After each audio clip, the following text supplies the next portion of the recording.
AP medical contract మరియు outsourcing employees union AITUC జిల్లా పిలుపులో భాగంగా Jangareddygudem area hospital sanitary workers మరియు సెక్యూరిటీ సిబ్బంది హాస్పిటల్ ఎదుట ధర్నా నిర్వహించారు. ఈ సందర్భంగా ఏఐటీయూసీ జిల్లా సహాయ కార్యదర్శి కోనపాముల విఘ్నేష్ మాట్లాడుతూ పెండింగ్ వేతనాలు ఇవ్వాలని గత 2 రోజులుగా విధులు నిర్వహిస్తూ భోజన విరామ సమయంలో తమ నిరసనలో భాగంగా ధర్నా నిర్వహించడం జరిగిందని, 1-2 రోజుల్లో తమ సమస్యలు పరిష్కరించకుండా ఉంటే పారిశుద్ధ్య కార్మికులు నిరవధిక సమ్మెకు దిగుతారని ఆయన హెచ్చరించారు. క్రిస్మస్, జనవరి 1 సంక్రాంతి పండుగలను పరిగణలోకి తీసుకుని కార్మికులకు ఇవ్వవలసిన పెండింగ్ వేతనాలను వెంటనే విడుదల చేయాలని ఆయన డిమాండ్ చేశారు.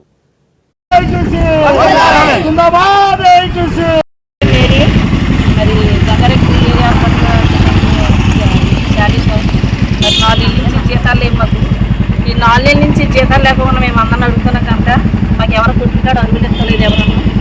మరి నేను 4 రోజులు చూస్తామండి. 4 రోజులకి కూడా జీతం పడకపోతే మట్టి మేము పని మానేసేసి కూర్చుంటాం బయట. అదండి 4 రోజులు చూస్తామండి. 4 రోజుల్లో మా జీతాలు పడకపోతే మట్టి పని మానేసి బయట కూర్చుంటాం. హాస్పిటల్ పని మేము ఏమి చెయ్యం. జమ చేయాలి. 4 నెలల జీతాలు వెంటనే